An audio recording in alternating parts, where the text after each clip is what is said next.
বন্ধুসকল, oil India ফালৰ পৰা এটা বহুত ভাল খবৰ আহিছে। অইল ইণ্ডিয়াৰ আপোনালোকৰ কণ্টেক্সুৱেলৰ পোষ্ট ওলাইছে। টোটেল পোষ্ট ওলাইছে 16টা পোষ্ট। আহকচোন আমি পোষ্টকেইটা চাওঁ কি কি পোষ্ট। 1 নম্বৰ পোষ্টটো ওলাইছে contractual dealing work over operator. Total post ওলাইছে আপোনালোকৰ 8টা।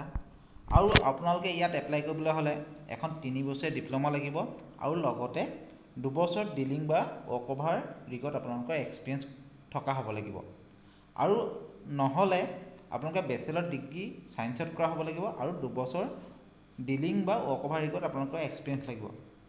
আৰু নহ'লে আপোনালোকে 10 পাছ কৰা হ'ব লাগিব আৰু যিকোনো এটা ট্ৰেডত ITI কৰা হ'ব লাগিব আৰু আপোনালোকৰ 5 বছৰ এক্সপিৰিয়েঞ্চ লাগিব। ইয়াৰ যোনটো বয়স সীমা আপোনালোকে মিনিমাম 18 বছৰ হ'ব লাগিব। মেক্সিমাম জেনেৰেলৰ ক্ষেত্ৰত 45 বছৰ, OBC NCLৰ ক্ষেত্ৰত 48 বছৰ আৰু SC ক্ষেত্ৰত 50 বছৰ। ইয়াৰ যোনটো পে স্কেল হ'ব আপোনালোকৰ ফিক্স আপোনালোকে 24,960 টকা পাব আৰু আপোনালোকৰ যোনদিনাখনি কাম হ'ব সেইদিনাখনি আপোনালোকে 960 টকাকৈ পাৰ ডে পাব। আপোনালোকে যোগ কৰি চাব পাৰে কিমান এটা ভাল ধুনীয়া এটা দৰমহা দিয়ে।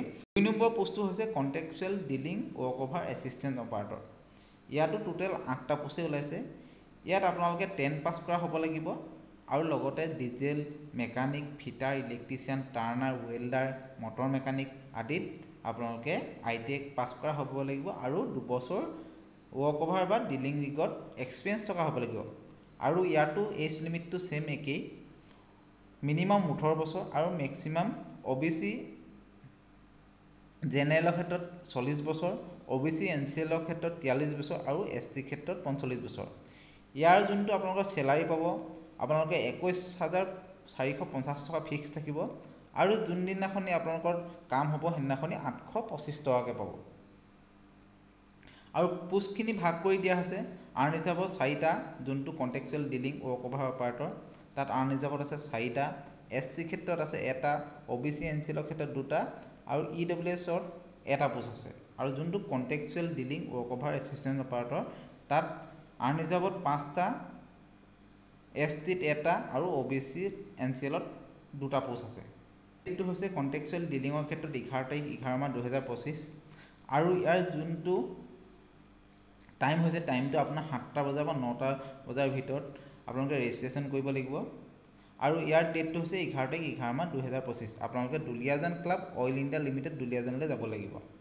আৰু 2 নম্বৰ পোষ্টটোৰ কাৰণেই ছেম একেই, কিন্তু ইয়াৰ ডেটটো 12 তাৰিখ 11 মাহ 2025 তাৰিখে ইণ্টাৰভিউ হ'ব আৰু ৰেজিষ্ট্ৰেশ্যন হ'ব 7টাৰ পৰা 9টা বজাৰ ভিতৰত। আৰু ইয়াৰ যোনডোখৰ জেগাডোখৰ Duliajan club oil India limited Duliajan. এইটো এটা বৰ ধুনীয়া চাকৰি, আপোনালোকে ধুনীয়াকৈ গৈ মেলি এপ্লাই কৰিব লাগে। আৰু ইয়াত এপ্লাই কৰিবলৈ বেলেগ একো নালাগে, আপোনালোকৰ এখন বায়'ডাটা বনাই লৈ যাব। বায়'ডাটা বনাই লৈ পিনি আৰু এখন পাছপোৰ্ট চাইজ ফটো লৈ যাব আৰু অৰিজিনেল ডকুমেণ্টছখিনি লৈ যাব আৰু লগতে ফটোকপি ডকুমেণ্টছত চেল্ফ এটেচ কৰি পিনি লৈ যাব। ভালদৰে চাব আৰু ধুনীয়াকৈ গৈ পিনি ইণ্টাৰভিউ দিব বুলি আশা ৰাখিলোঁ। আজিলৈ ভিডিঅ'টো ইমানেই। যদি ভিডিঅ'টো ভাল লাগে লাইক, শ্বেয়াৰ আৰু কমেণ্ট কৰিব।